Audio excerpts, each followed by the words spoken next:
And welcome to another treatment of the International Sunday School lesson. Today's lesson is entitled Peace to the Nations.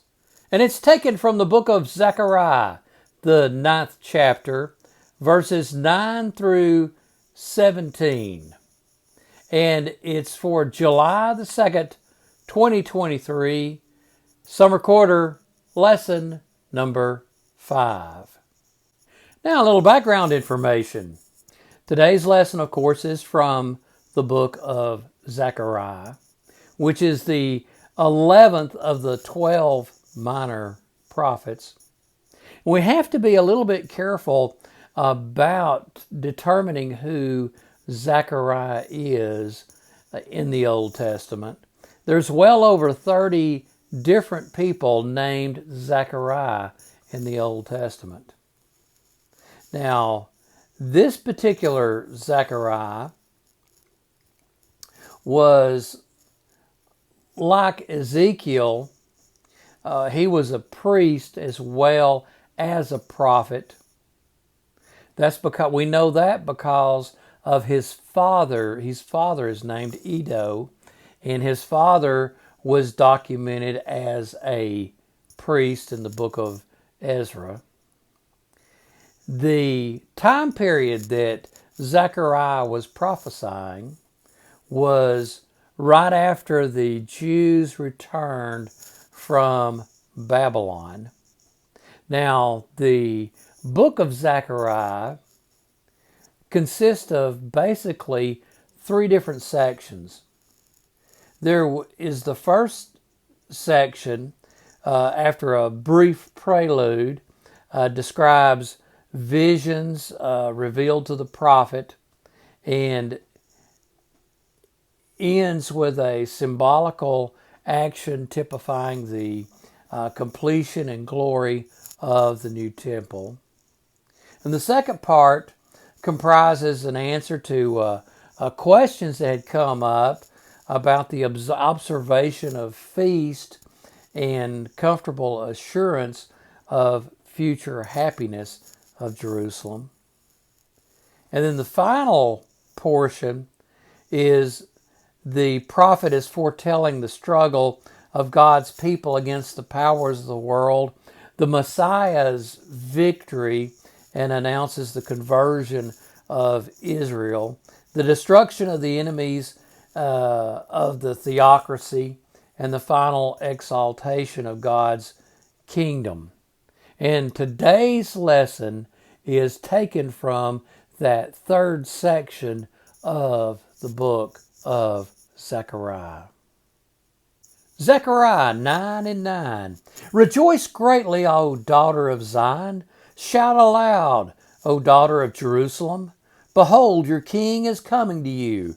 Righteous and having salvation is he, humble and mounted on a donkey, on a colt, the foal of a donkey.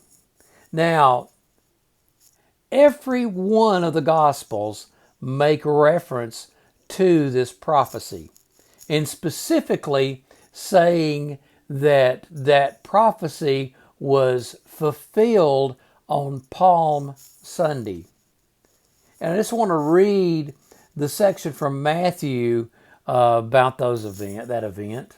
Matthew 21, 2 through 6, saying to them, Go into the village in front of you, and immediately you will find a donkey tied and a colt with her. Untie them and bring them to me. If anyone says anything to you, you shall say, The Lord needs them, and he will send them at once.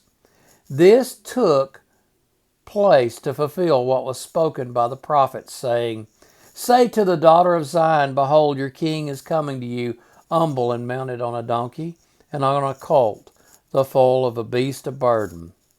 The disciples went and did as Jesus had directed them. Now, it's important for us to realize, again, let me just restate that all 4 Gospels point back to that prophecy, that Palm Sunday when Jesus rode into Jerusalem right before everyone turned on him and he was crucified. But they gave him the recognition of being the Messiah at that point. That blessed Palm Sunday. In Zechariah, God gave that message to Zechariah to share and to make this prophecy. And it was fulfilled at that time on Palm Sunday. Zechariah 9 and 10. I will cut off the chariot from Ephraim, and the war horse from Jerusalem, and the battle bow shall be cut off, and he shall speak peace to the nations. His rule shall be from sea to sea, and from the river to the ends of the earth. Now, just to point out the phrase that where he is using the terminology of Ephraim and Jerusalem. Now, if you remember back, the Jewish people had been split into the area of Judah and also the area of Israel. And they were often referred to by Jerusalem and Ephraim. And when Ephraim and Jerusalem are mentioned in these verses, that is making sure that everyone understood that it was going to apply to the entire Jewish race. Both the people who were in Judah, who had been carried off into exile by the Babylonians, and also the people of Israel who were carried off into exile by the Assyrians. So that is the way that phrase should be interpreted. The other thing, too, that I want to point out is that Jesus, in his rule, will rule with peace. He will not need physical armies to maintain his rule. It will be a time of peace. He will truly be the Prince of Peace. Now, Isaiah talked about this same time period. Isaiah 2 and 4, he shall judge between the nations and shall decide disputes for many people. And they shall beat their swords into plowshares and their spears into pruning hooks. Nation shall not lift up sword against nation, neither shall they learn war anymore. Now, I am so thankful for the people who have served this country in the military and have went off to war. My biological father, he went off to Korea and he took the remains of brave young men, and that's what he did during the Korean War, and put the remains of the brave young men into body bags and sent the remains back to these heartbroken mothers, heartbroken girlfriends, heartbroken wives, heartbroken children. Warfare is horrible. My grandfather, during World War II, climbed out on the wing of a plane over Germany, over aerial warfare, to fix a gas leak so they could get back to the base. And horrifying things that they had to go and live through. And I appreciate the sacrifices that have been made for that. But I am so looking forward to that day will there be war no more, where the Prince of Peace is going to rule, and we won't be spending all of our money to build battleships, all of our resources to build supersonic planes to drop bombs on people. We won't be sending our young people off to the military to fight and to be put in harm's way. But the war will be over. That great day when everything's going to be okay. Zechariah 9 and 13. For I have bent Judah as a bow. I have made Ephraim its arrow. I will stir up your sons, O Zion, against your sons, O Greece, and wield you like a warrior's sword. Now, this verse is a little hard to understand, and there have been multiple interpretations of this verse. And I'm going to give you two of those interpretations, and then I'll tell you what my opinion is. I side with one of the interpretations, but let me tell you what those two interpretations are.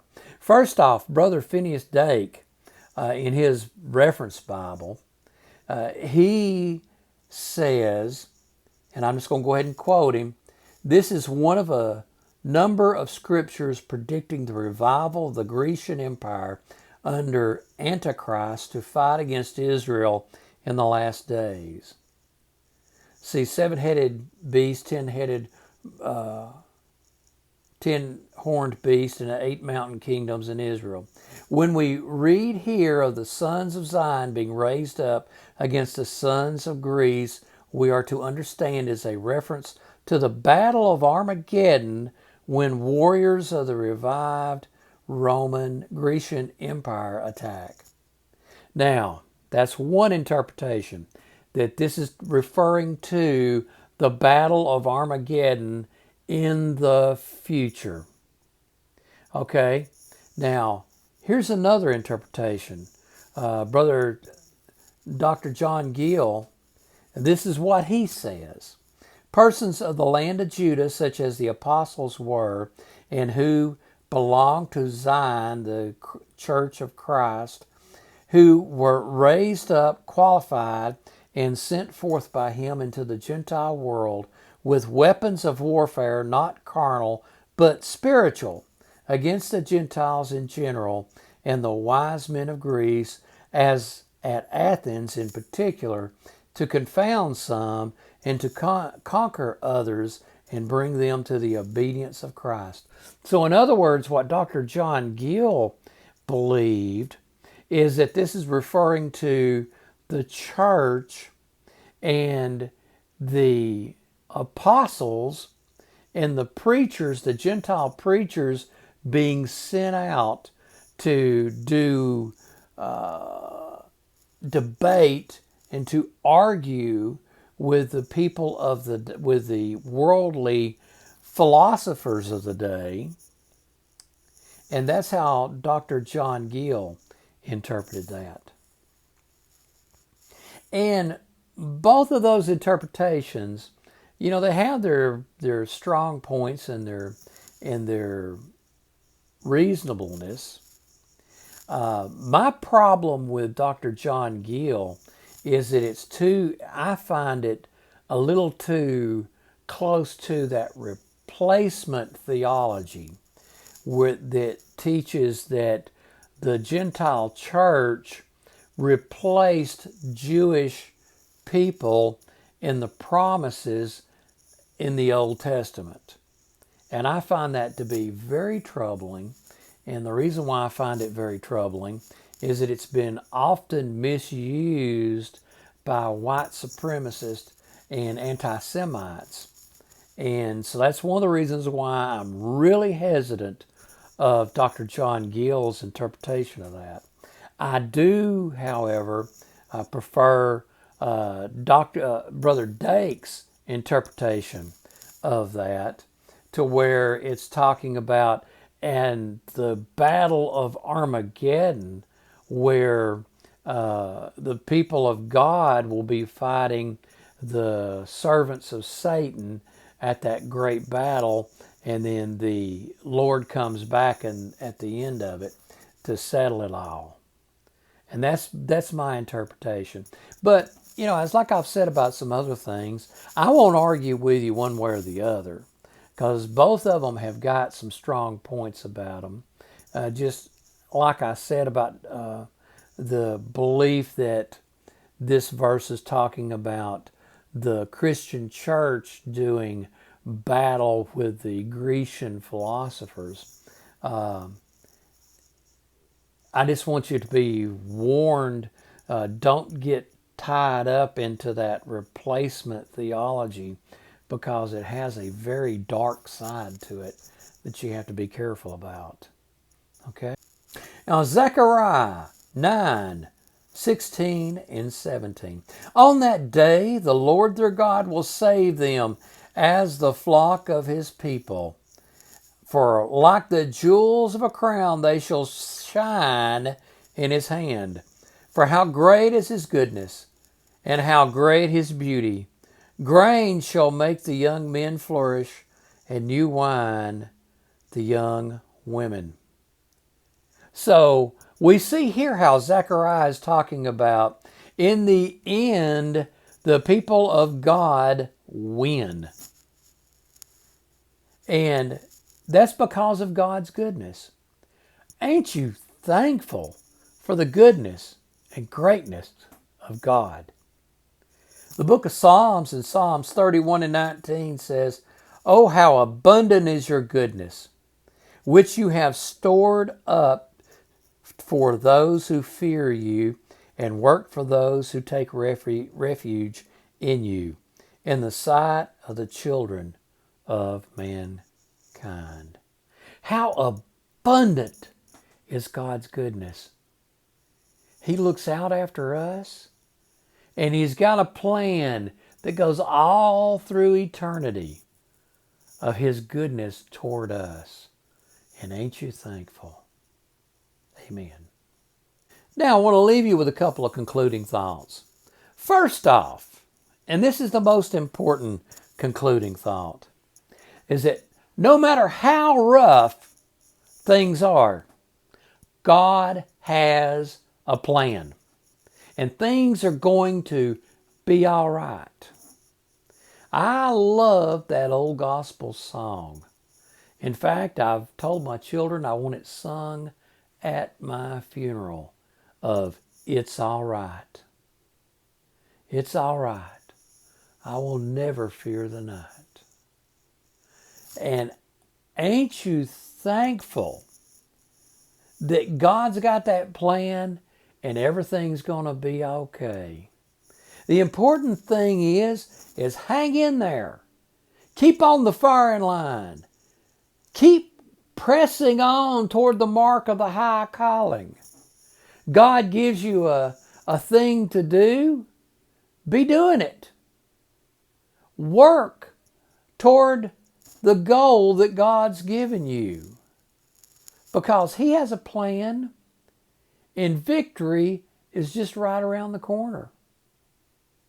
Well, friends, good Lord willing, I'll be back with you next weekend.